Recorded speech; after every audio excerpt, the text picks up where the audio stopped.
வணக்கம். நீங்கள் கேட்டுக்கொண்டிருப்பது கலைமாமணி KP அறிவானந்தம் அவர்களின் அற்புதங்கள் காட்டும் அமானுஷ நாவல் விட்டுவிடும் ஆவி, அத்தியாயம் 1. இளம்பள்ளி கிராமம் முழுதும் அன்று முழுவதும் ஒரே ஒரு விஷயத்தை தான் பேசிக் கொண்டிருந்தார்கள். சொன்னவர்கள் சங்கடத்தோடு சொல்ல, கேட்டவர்கள் திகைப்போடு கேட்டார்கள். கிராமத்து பஞ்சாயத்து தலைவர் சுப்பையா மகளுக்கு பேய் பிடித்து விட்டதாம் என்பதுதான் அந்த செய்தி. ஊரில் உள்ள பலரும் அவர் மகள் பொன்னி மீது மிகுந்த அனுதாபம் கொண்டவர்களாகத்தான் மரத்தடியில் கூடி அதை பற்றி பேசிக் கொண்டிருந்தார்கள்.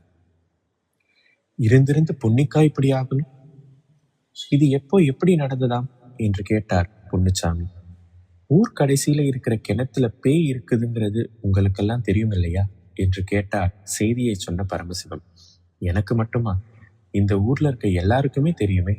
ஒரு மாசத்துக்கு முந்தி வழக்கம் போல் தண்ணி எடுக்க அந்த கிணத்துக்கு போன பொண்ணுங்க கிணத்துக்குள்ளே இருந்து என்னமோ சத்தம் கேட்குதுன்னு பயந்து ஓடி வந்துட்டாங்களே என்றார் பொன்னுச்சாமி. முனியாண்டி குறுக்கிட்டு, அதை கேட்ட 4-5 வெடலை பிள்ளைங்க அது எப்படி அங்க திடீர்னு சத்தம் கேட்கும்? நாங்க போய் பாக்குறோம்னு போய் சத்தம் வர்றதை கேட்டுட்டு ஏன் இப்படி சத்தம் வருதுன்னு தெரிஞ்சுக்க எட்டி பார்த்துட்டு உள்ளே இருந்து திடீர்னு ஒரு உருவம் மேல பாஞ்சு வந்ததும் பயந்து நடுங்கிக்கிட்டு ஓடி வந்தாங்களே என்றார். அதுக்குத்தானே ஊர்க்கூட்டம் போட்டு அந்த கிணறு இருக்கிற பக்கம் யாருமே போகக்கூடாதுன்னு கட்டுப்பாடு விதிச்சிருந்தோம். நம்ம பஞ்சாயத்து தலைவர் சுப்பையா தானே அதை அறிவிச்சாரு. இப்ப அவர் மக பொன்னிக்கே பேய் பிடிச்சிருக்குன்னா என்னத்த சொல்றது என்றார் முத்தையா. எப்ப பேய் பிடிச்சதான், எப்படி பிடிச்சதான் என்று கேட்டார். அப்போதுதான் வந்த நடேசன். அதே கிணத்தடியில் தான் அந்தி சாயிற நேரத்துலதான் இப்படி நடந்திருக்குது என்றார் பரமசிவம். என்னங்க சொல்றீங்க? அங்க போகக்கூடாங்கிறதே ஊர் கட்டுப்பாட்டை மீறி பொன்னி ஏன் அங்க போகணும் என்று பதட்டத்தோடு கேட்டார் பொன்னுச்சாமி. எல்லோருமே அவர் சொல்வதை கேட்டு திகைப்போடு அவர் முகத்தை பார்த்தார்கள். பொன்னி தானா ஏன் அங்க போக போகுது? ஏற்கனவே பயந்த பொண்ணாச்சே. சுப்பையா மூத்த தாரத்து மகளான பொன்னிய வளர்க்கறதுக்காக 2ஆம் தாரமா ஒருத்திய கட்டிக்கிட்டு வந்தாரு. அந்த புண்ணியவதி தான் கட்டாயப்படுத்தி அதே நேரத்துல அங்க போக சொல்லி விரட்டி இருக்கா. அடிப்பாவி, ஏன் இப்படி செஞ்சா? வேற என்ன, பேய் அடிச்சு சாகட்டும் தான். அப்பதானே இருக்கிற சொத்தெல்லாம் அவ பெத்த பிள்ளைங்களுக்கு போய் சேரும். இளையதாரமா வரவ மூத்த தாரத்து பொண்ணை நல்லபடியா வச்சுக்க மாட்டான்னு எல்லாருக்கும் தான் தெரியுது. ஆனா அதையே தான் செய்யறாங்க. சுப்பையாவும் அப்படிதான் செய்தாரு. அப்போது எதிரில் பார்த்த நடேசன், கொஞ்சம் அமைதியா இருங்க, சுப்பையா வராரு, என்ன சொல்றாருன்னு கேட்போம் என்றார். சுப்பையா வந்ததும் நடுவில் இருந்த இருவரும் பின்னால் நகர்ந்து சென்று அவரை அங்கே அமர வைத்தார்கள். ஆனால் யாரும் எதுவும் கேட்கவில்லை, எதையும் பேசவில்லை. அவரே பேசட்டும் என்று மௌனம் சாதித்தார்கள்.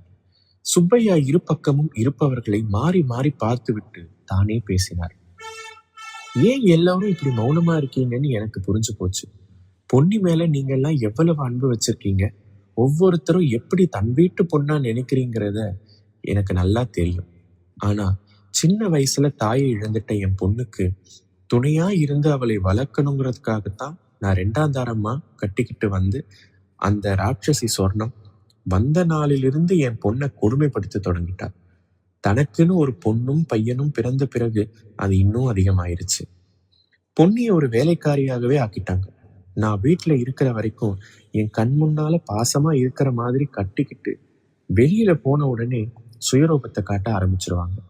அதை பத்தி எனக்கு தெரியும்னு காட்டிக்கிட்டு கேள்வி கேட்டா அவ பண்ற கொடுமை இன்னும் அதிகமாயிடும்னு தான் கண்ணும் காணாம இருந்தேன்.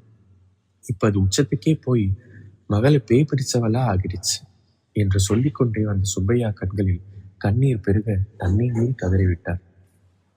யாரும் எதுவும் பேசவில்லை. சிறிது நேரம் அமைதி நிலவியது. சுப்பையாவின் சம வயதினரும் பெயர் சொல்லி அழைக்கும் உரிமை பெற்றவருமான முத்தையா அருகில் வந்தார். வருத்தப்படாதே சுப்பையா, எந்த பேயும் ஒருத்தர் உடம்புல புகுந்து அங்கேயே இருந்துள்ளதில்லை, தானா போயிடும். இல்ல நாமா விளக்கணும். பொன்னிய பிடிச்ச பேய் ரொம்ப அட்டகாசம் பண்ணிக்கிட்டு இருக்குதா என்று கேட்டார். இல்லை என்பது போல் தலையாட்டிய சுப்பையா கண்களை துடைத்துக் கொண்டு, அதை கேட்டா நீங்க எல்லாம் ஆச்சரியப்படுவீங்க. பொன்னி பேய் கிணறு பக்கத்துல மயங்கி விழுந்து கிடக்கிறத பார்த்துட்டு 4-5 பேரா சேர்ந்து கொண்டு வந்து வீட்டுல போட்டிருக்காங்க. கழனியில இருந்து நான் நடந்ததை கேட்டதும் பதறிக்கிட்டு ஓடி வந்தேன். பொன்னிய கொண்டு வந்து போட்டவங்க பக்கத்து வீட்டுக்காரங்கன்னு அங்க சூழ்ந்து நின்று இருக்க பொன்னிய பேச்சு மூச்சு இல்லாம விழுந்து கிடந்தா. சொர்ணம் ஒரேடியா குழம்பி ஆர்ப்பாட்டம் பண்ணிட்டு இருந்தா. ஐயோ, நான் அப்பவே தடுத்தனே, தண்ணிக்காக அந்த பேய் கிணத்து பக்கம் போயிடாதன்னு சொன்னனே, கேட்காம போயிட்டாளே, அங்கே இருந்த பேய் இவளை அரைஞ்சிடுச்சோ இல்ல இவளுக்குள்ளேயே புகுந்துடுச்சோ ஒன்னும் புரியலையேன்னு ஒப்பாரி வச்சா. அந்த நேரத்துல திடீர்னு பொண்ணு எழுந்து உட்கார்ந்தா. ஒப்பாரி வச்சுட்டு இருந்த சொர்ணத்தை வெறிச்சு பார்த்தா. அதை பார்த்த அடுத்த நிமிஷமே சொர்ணத்தோட சுயரூபம் வெளியே வந்துடுச்சு. சுவத்துல சாஞ்சபடி உட்கார்ந்து இருந்தவ ஆங்காரத்தோடு எழுந்து நின்னா. என்னடி அப்படி பாக்குற? என்ன முறைச்சு பாக்குற அளவுக்கு உனக்கு தைரியம் வந்துருச்சா? இவங்க கண் முன்னாலேயே உன்னை என்ன செய்யறேன் பாருன்னு பாய்ஞ்சு ஓடி வந்தா. ஆவேசத்தோட கைய ஓங்கினான். மறு நிமிஷம் யாரோ அவளை தூக்கி எறிஞ்ச மாதிரி போய் விழுந்து சுவத்துல மோதிக்கிட்டான். எந்திரிக்க கூட முடியல. அவ பெத்த பொண்ணும் பையனும் போய் அவளை பிடிச்சு தூக்கி விட்டாங்க. பையன் ராஜா, ஏய் பொன்னி, எங்க அம்மாவை என்ன செஞ்சேன்னு கேட்டுக்கிட்டு வாயை பார்த்தான். சொர்ணம் அவளை பிடிச்சுக்கிட்டு, வேணாண்டா, அவளே பேய் பிடிச்சிட்டு இருக்கு, அதுதான் இப்படி செய்யுது, இப்ப கிட்ட போகாதேன்னு தடுத்துட்டா. நான் மெதுவா அம்மா பொன்னின்னு கூப்பிட்டேன். பொன்னி திரும்பி என்ன பார்த்து, பார்வை இருக்கே, அப்பப்பா என்ன சொல்வேன், நீ எல்லாம் ஒரு மனுஷனாடாங்கிற ஏளனம் அதுல தெரிஞ்சது. நான் கூனி குறுக்கி போயிட்டேன். இப்படி சொல்லிக்கொண்டே வந்த சுப்பையா அப்பொழுதும் அந்த பார்வையில் பாதிக்கப்பட்டவராக தலை குனித்தார். அப்புறம் பொன்னி என்ன செஞ்சான்னு சொல்லலையே என்று தயக்கத்தோடு கேட்டார் பரமசிவம். அதை கேட்டா இன்னும் ஆச்சரியப்படுவீங்க. சட்டுன்னு எழுந்து நின்னு அப்படியே வீட்டை ஒரு தடவை நோட்ட விட்டார். பூஜை அறையே கண்ணுக்கு தெரிஞ்சது. நிதானமா நடந்து அங்கே போனா. திரும்பி நின்னு எல்லோரையும் ஒரு பார்வை பார்த்தா. அறையை திறந்துகிட்டு உள்ள போய் மறுபடியும் கதவை மூடிட்டான். அதுக்கப்புறம் அந்த அறையிலிருந்து வெளியவே வரல என்று சொல்லி ஏதோ சிந்தையில் ஆழ்ந்து விட்டார் சுப்பையா. ஆனால் அங்கிருந்தவர்கள் பெரும் குழப்பத்தில் ஆழ்ந்தார்கள். அவர் சொன்ன மற்றதெல்லாம் சரி, ஆனால் ஒரு பேய் பூஜை அறைக்குள் நுழைந்து அங்கேயே இருப்பது என்பது எப்படி சாத்தியம்? இதை பற்றி ஒவ்வொருவருக்கும் மற்றவரிடம் பேசியபடி குழப்பத்தோடு அங்கேயே சென்றார்கள். சுப்பையா இவை எதையும் உணராமல் பிரம்மை பிடித்தவர் போல் அமர்ந்திருந்தார். அத்தியாயம் 1 நிறைவுற்றது. மீண்டும் அடுத்த அத்தியாயத்தில் உங்களை சந்திக்கிறேன். நன்றி, வணக்கம்.